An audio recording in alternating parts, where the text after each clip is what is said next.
I caught my girlfriend cheating with my best friend. So I had a nuclear revenge that landed him in prison, and my girlfriend returned to an empty house. I left everything behind and started over. So I have been on Reddit for a long time and decided to tell you all a story that has only just come to its final conclusion. I have created a secondary Reddit account specifically for this, as I want to protect those that are not a part of the Reddit community and change the names of all involved. Please tell me if this is not appropriate in Reddit Pro and needs to be moved elsewhere, as I have never been a part of this sub before, but friends had suggested I put it here. Apologies if there is any spelling or grammar mistakes. TLDR will be at the bottom, but hold on to your hats. This is going to be a long one. My wife Rachel and I grew up in a largish town of close to 30,000 people. We knew each other at an early age, roughly 6 or 7, can't specifically remember. We were practically inseparable. At 16, we started dating each other. When we turned 18, we moved away for work in a city just a few hours' drive away. By 20, we were married and had bought our first house. At 22, we discovered that she was pregnant with a boy. It was then disaster struck. About 5 weeks before she was due to go on maternity leave, a large shelving unit collapsed and crushed her. I was told that both her and our child were gone instantly. 2 of her colleagues had also been injured in the accident, one left paralyzed, the other losing his leg after it had to be amputated. The company she was working for had, in a cost-cutting measure, decided to continue using old shelving that had been written off as unsafe instead of replacing it. I still haven't quite forgiven those executives and management personnel that made that decision, because they cut short the love of my life as well as ending our unborn child. It wasn't long after I was told I had a choice on how to proceed with what her company called compensation, but I called it blood money. They wanted to settle out of court to avoid a lawsuit. I, on the other hand, was out for their blood. Just to clarify here, this is not the revenge. This is still backstory. Fortunately, due to the coverage that it got, and involving several politicians, the case was settled quickly in court, roughly 3 years, in which the payout for all parties was close to 10 times the amount that they had initially offered. A lot of fines were given to them for breaches on work, health and safety, executives were sacked, others were jailed, etc. A story for another time maybe, when I feel comfortable sharing. In this time, I was still working my job in telecommunications. My mother, bless her soul, had moved in while all this was happening to help me. I think I would have fallen apart if she hadn't been as involved as she was. It was around this time I was offered a promotion, but it involved a lot of travel around the state. I made a request to have an office in my hometown's branch, as I wanted to not only take care of businesses in the state, but in my hometown also, as there was no business representative located there, to which they agreed. After a few months, we settled into a routine of 1 to 2 weeks in the city office, 1 week in my hometown, and 1 to 2 weeks visiting the rest of the state. After a year, I decided to buy a house in my hometown, so I wasn't having to stay at my parents' place every week or so, that I was home and that I could come and go as I pleased. This is important for later in the story. It is about 4 years later that our story begins. Sorry if the backstory was a bit long. I had just returned from one of my trips on Friday and was checking in some stuff at my office when Harry, the branch's managing director, walked in. We had grown up together also, but had gone to different schools, but since coming back had developed a very close friendship. He asked how things were, and then asked me if I wanted to come to a house party that he was having that evening. Short notice and all, but I said yes. I felt like a few drinks with friends were in order. It was there that Harry introduced me to Catherine. She was a new hire at the branch where my hometown's office was located, and was getting to know everyone, being new in town. We hit it off immediately. As much of a cliché as it sounds, it was almost as if Rachel was in front of me, instead of Catherine. I won't bore you too much with the details, but after 2 years of dating, we decided to take the next step, and she moved into my hometown's house. Everything up to this point had been going really well. Catherine and my parents got along, and Rachel's parents also approved, and were happy that someone could make me just as happy as Rachel had done. All was going well for close to a year, when things began to change. Skype sessions were cut short suddenly. Neighbors would tell me about how a car, described to me like it was Harry's, was always seen parked in the back alley near my house whenever I was away. Some clothes that weren't mine were in my wardrobe. All signs pointed to her cheating, but she said that nothing was happening. She said that Harry would come over occasionally to discuss business, etc., but never stayed the night. I chalked it up to me being paranoid and continued on as if nothing was wrong, but there was always this feeling that something wasn't right. It was close to 6 months after that, I discovered that she had been lying to me. I had just finished closing a rather large contract with a new company, and negotiations had wrapped up earlier than I had anticipated. So instead of sticking around for the next few days, I decided to pay for an early flight home and surprise everyone. Fast forward a few hours, and I drive into my hometown and down the alley behind my house so that I could get into the house without being seen and surprise Catherine. Some part of me was curious, however, as to whether this mystery car was there. Sure enough, there was a car that was blocking the back entrance gate. I was confused for a moment, wondering if it had just been a neglectful neighbor parking, only to realize that it was indeed Harry's car. If it hadn't been for the high hedge line that I had put in a few years back for privacy, I may have well driven past my own place. Pulling up behind his car, I got out and thought it was strange that he was there so late, as she claimed that he always had left by now. As I approached the back of the house, I saw something that stomach drop. In my kitchen, Catherine and Harry were going at it hammer and tongue. I froze. Time stopped. There was my close friend, having intimacy on my kitchen bench with my girlfriend. I didn't know what to do. So many questions were running through my head. Was this real, or was I dreaming? Why were they having intimacy in my house? Feeling defeated, I turned and left without them seeing me. I sat in my car for what felt like an eternity. I was crying. Hard. But the sadness quickly turned into anger. The same kind of anger I felt towards those that were responsible for Rachel's passing away. I wanted to hurt them. Badly. As a pacifist, I don't believe in violence. It was then I knew I was going to punish them and destroy their lives, and what better time to start than now?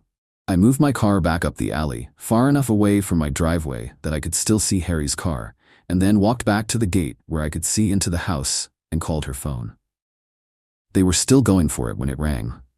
They both looked at the caller ID and did a double take when my name came up. I could see that she was considering answering it, and they let it ring out. After a few moments, they were back into it again, and I dialed once again. This time, she did answer. As she was answering, I hung up and made my way back to my car. As soon as I did, she called me back. She asked why I was calling as late as I was, and I told her that I was about 10 minutes from home and didn't want to scare her coming in. She, obviously, was shocked and acted happy that I was coming, and the call ended very quickly after she said she was going to get up and get changed into something. I said bye and hung up. A few moments later, Harry came peeling through the gate and, still shirtless, jumped into his car and took off like a bat out of hell. I smiled a little, knowing the fear that both of them would be feeling from being so close to being caught. I waited a few moments before turning my car into the same place Harry had been moments earlier. The night was fairly uneventful afterwards, and it wasn't until after she was asleep that I got up and went to my office down the hall. I couldn't sleep. I needed to plan, and plan I did. My mother always taught me to be a pacifist and to allow cosmic karma to take its course. But on this occasion, I decided that karma could use a helping hand. I decided to punish them separately, but destroy both of them. I knew that Harry had a substance habit, nothing major, but he kept it very private. I only knew about it accidentally after seeing some coke and grass left out in his place, but pretended I hadn't seen it when he had made attempts to cover it up. I began calling some of my more unsavory clientele and made a few discreet inquiries into obtaining some samples that they were willing to part with.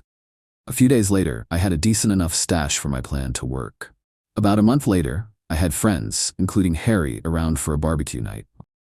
After making sure that I sufficiently liquored up Harry, I told him to stay the night and sleep it off. In the early hours of that morning, I took the substances and an assortment of my personal belongings and placed them at various places around his car, with the biggest stash in his tire well. Confident that he wouldn't find them over the few months as the rest of my plan took effect, I locked the car up and went inside to sleep.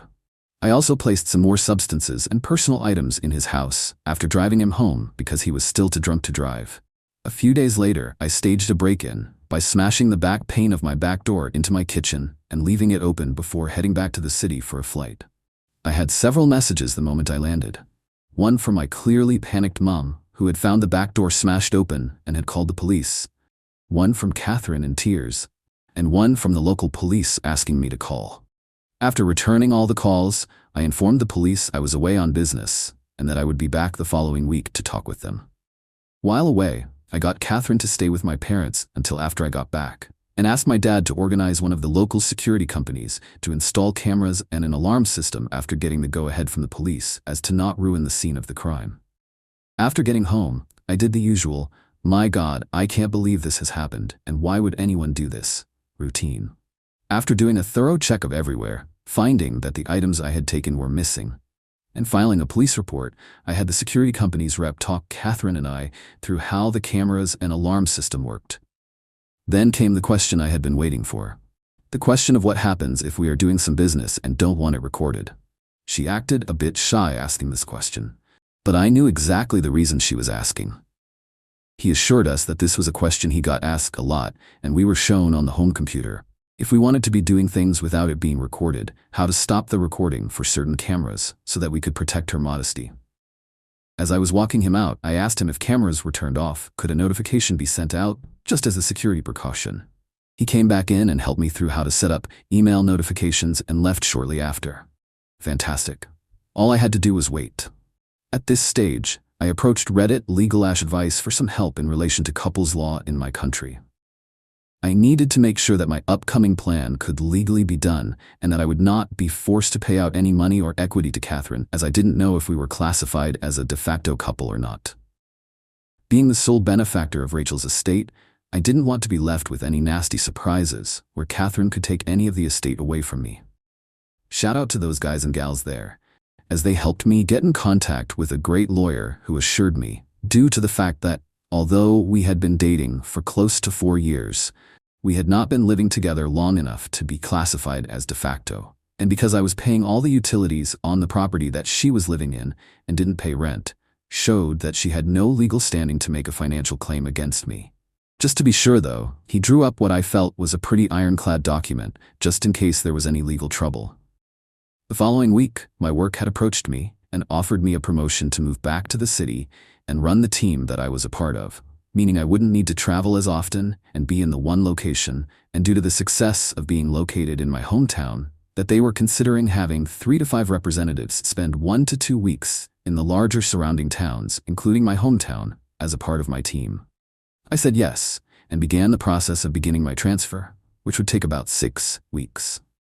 Perfect. More than enough time to gather all my evidence. Upon getting back to my hometown, the following week I began to start in motion the rest of my plan. I asked Harry to approve 1 week's worth of vacation for Catherine, for 2 weeks' time.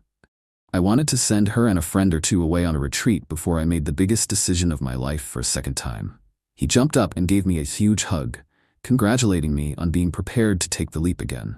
I hugged him back tight, but not the way I think he imagined it at the time. He agreed and blocked out the week for me.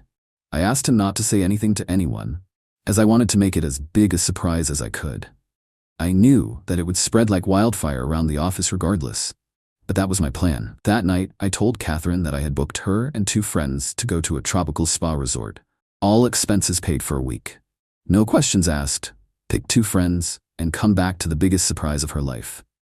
She screamed like a kid who had just been told that all the candy in the shop was hers to have. I then told her that the following week, I was going to spend it in the city, preparing for a large client who was one of my biggest accounts, and needed some people in my team to help before flying out the following week, and I wouldn't be home until the Monday that she was leaving, so I wouldn't be able to see her, which seemed to disappoint her, but I told her it would be worth it when she returned. What I failed to tell her was that I had decided to take 2 weeks vacation on the other side of the country, mentally preparing myself for the crap storm that was about to erupt the moment she stepped foot on the plane, as well as enjoying my first stage of freedom. On Sunday 2 weeks later, I flew back and began driving home. Once getting there, I'd done a quick pass by my house, and sure enough, Harry's car was there. Like the first night I had caught them, I parked a little ways back and checked the cameras, asleep in my bed. No surprise, honestly, as I had recorded them constantly do this over the 2 weeks I had been away. I then made my first call to the police, blocking my caller ID. I told them that I was one of my neighbors and saw someone hanging around in their car in the alley behind my house and occasionally passing something through windows to passing cars, while also looking into my yard. And I was concerned that they were dealing substances and/or going to break into someone's property. I gave them his license plate and description. They said they would have someone there in a few minutes, so I thanked them and hung up. I then called Catherine and told her I was about 10 minutes from home and that I knew she was flying out tomorrow, but desperately wanted to surprise her. Looking back at the footage now, I laugh at the commotion that I am surprised I didn't hear. In a few short seconds, Harry was half-dressed and flying out the back door to his car. At that point, I couldn't have asked for a more perfect scene. As Harry was peeling away, One of the police cars rounded the corner behind me, saw Harry driving away fast, and gave chase. After pulling in, greeting an excited Catherine, and doing all the couple things, she fell asleep again. I, on the other hand, couldn't sleep a wink. The next day, her and her friends were bundled into a car. After they drove away, I had to wait a few hours, but I began to execute my plan. I called my friend who was a removalist and apologized for the late notice, but needed my place packed and moved on Friday. After agreeing on a time, I told him that he would need to take certain boxes to a storage facility, which he said wasn't an issue. Then I began packing Catherine's belongings.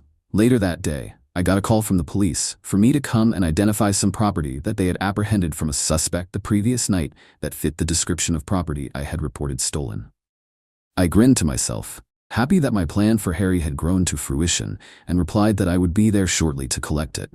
Of course, when I got there, some of the items were still unaccounted for, due to the fact that they must have still been in his house and they hadn't searched there yet. By this stage, the town was buzzing with news. Events in my hometown don't stay secret for long.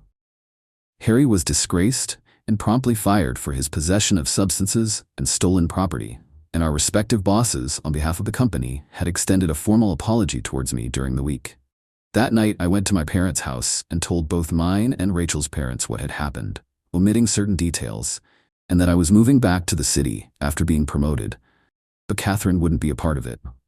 They were pretty upset initially that I hadn't let them know what was going on, but were happy that I was handling everything maturely and hadn't sunk to their level. Thought they didn't agree with ghosting Catherine.